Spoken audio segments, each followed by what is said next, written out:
Delighted to be welcomed by the Executive Director of the Freedom Association. He's a man who'll know what to say. Tim Scott, good afternoon. How are you, sir?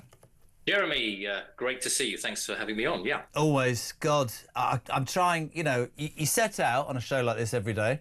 We set out with a few subjects, but I don't have a desired idea of where we're going to go. The two that have really got the audience going this afternoon, my friend, and it's hardly surprising, is the fact that police officers have been told not to use the terms black sheep or blacklisted in case they offend someone. This is the diversity guide for Bedfordshire, Hertfordshire and Cambridgeshire constabularies. You could be risking making people feel inferior by blacklisting them, or in fact you make others feel superior. Plus you can't say pregnant woman, you need to say pregnant person, because of course a person can get pregnant. Crap. And Christian-centric language, dare you say the word faith, that will upset people. In a very calm way, Tim, because I will hyperventilate and the whole thing will have to finish. What the bloody hell's going on with our country, my friend? It's a joke. Well, yes, Jeremy, I know. It's one of these days when you have to check your diary to make sure that April Fool's Day hasn't come early. Yeah.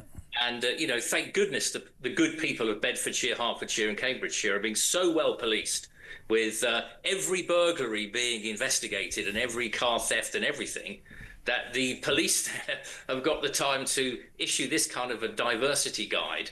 I mean, it really is extraordinary. I mean, I had a little look into it. I mean, predictably, it also claims that there's a wider range of genders than merely male and female, and that people should say partner instead of husband or wife. Oh, my God. Listen, I'm older than you. You're younger than me. I'm the oldest man in this building today. No, I'm being serious. I'm 60 this year, and I genuinely am beginning to be embarrassed. On the day, and also very seriously, and the reason I make this sort of simulation is because it's so important. This is the day where 80 years ago, Jews were liberated from the concentration camps where 6 million people were gassed to death by a madman simply because of their religion or where they were born. And we are that goddamn embarrassing in this country. We're worried about upsetting somebody by saying blacklisted, or of course the other story today which ties into this is woke Navy bosses renaming an attack submarine. Christ, we haven't got many. Oh, I can't say Christ, that'll upset somebody for God. Oh, I'll say God for sake. Anyway, you know what I mean. We can't name an attack submarine HMS Agincourt for risk of upsetting the French. What the? Yes. What? Listen to my voice. We're a laughing stock, Tim. Well, again, Jeremy, thank goodness our Navy has a record number of ships. And if you're just tuning in, Tim Scott, with a dead straight face, uses sarcasm as his raison d'etre. I must point this out. Yeah, and the Navy is now the smallest it's been, you know, since before Napoleonic times. We probably had a bigger Navy under Alfred the Great, you know, 1,000 years ago. And I reckon a landlocked Saharan desert's got a bigger Navy than us, to be honest. Mali's got a bigger Navy than we have, probably. Yeah. So these are the Astute submarines. They all begin with an A, you know, which is why they've called it Achilles, I suppose. Agincourt is to be the 7th. It'll be launched next year. Actually, they're pretty good submarines. They've got cruise missiles and torpedoes. They make their own oxygen and their own fresh water out of the seawater. Do they? So, I mean, they can literally, I mean, these are amazing, nuclear powered. They can run for blimmin' ever. And actually, the main two restrictions on how long they can stay underwater are crew morale, or you know, in case the crew get cabin fever, or literally how much food they can get on board. You know, they embark with 500,000 sausages, all this kind of thing.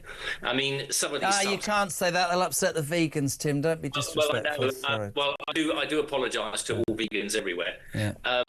But I notice I'm now very worried about Trafalgar Square. Why is Jeremy? Why is that? Well, I mean, you know, Battle of Trafalgar, 1805, Nelson. You know, Waterloo Station. Yes, we did that earlier. It's going to be called the Bastille. Yeah, Think about it, though. Think about it. Can you play blackjack in a casino? And what about, here's the best bit, this bizarre left-wing socialist tribe of whatevers I want to call them. Think about this. They've said nothing but the following for 8 months. The reason the country's on its backside is because of the black hole the Tory party left. Yes. Yeah. But it does get to a point, on a serious note, where you think to yourself, And I was just talking to Ben Habib there. Yeah. I don't know whether politicians just come for 5 years or 10 years, but I think the British public, Tim, have woken up to the madness. I think there was a stage with expenses when they switched off from politicians. I think that the COVID, I said it earlier, and I think the cost of living has focused people's minds on why it's okay to say, listen, why are they getting all that when they've just arrived and I've paid my tax for 50 years and I'm getting jack? And I think people now feel more confident. But I genuinely believe that if you found somebody that trounced this crap, that person would be fated, because I think it's just, I don't know, we seem to be lagging behind. It's frightening. James, for all his faults, I welcome the election of Donald Trump. Yes, me too. You know, I've got goosebumps, man. I'm not supposed to get goosebumps. I've never been his biggest fan, but look at what he's doing. He's what do people say about politicians? Oh, they're all the same, and they never say, you know, they never do what they say. Well, Trump has hit the ground running, and I think in this country, Jeremy, we've had enough.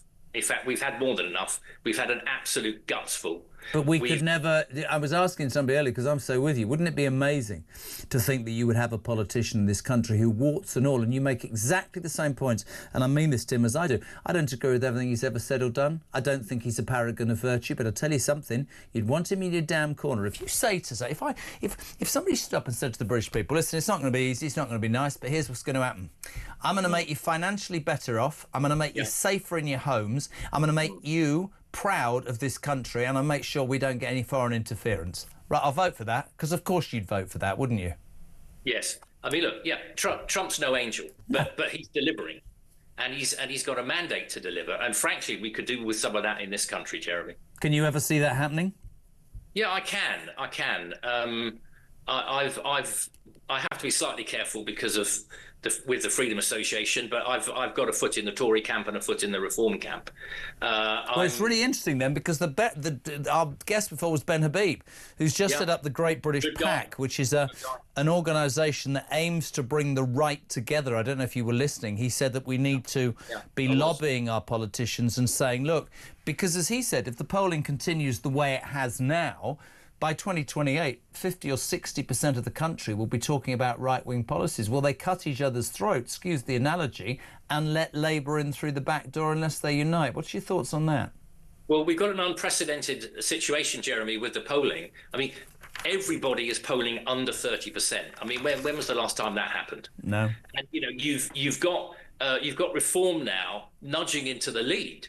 And at the next election, let's say Reform win 100 seats, and the SNP and the Lib Dems and the Greens and, you know, Uncle Tom, they win another 100 seats. That leaves 450. It's going to be very, very difficult for either Labour or the Conservatives to win a majority. I can see at the next election, maybe I should go down the bookies and put... Oh, don't start that. You're not allowed to gamble. Don't start that. No, not allowed to gamble. Sorry. You'll be blacklisted. Oh, bugger, I didn't mean... Oh, you can't do that either. Stop being naughty. Come on. I must apologise, Jeremy. Yes, good. But I mean, I can see a hung parliament with Reform holding the balance of power, and I would really welcome that. I mean, I've said about Reform, I unashamedly have said I voted for them. I don't believe, some people will disagree with me, I'd love it, but I don't think next time they'll form a government, but I think they'll have 125, 150 seats, and I think they'll have people. And I think if they do it... But, you know, if you speak to Nigel, like I did last week, he'll tell you it's not for me to make a deal with the Tory party. The Tory party is in free fall. It's in third place, and I believe is in real trouble with the leader they've selected. But, Tim, listen, mate, you are always, always welcome on the show. We really appreciate your time. You represent a great organisation. Tim Scott, Executive Director of the Freedom Association.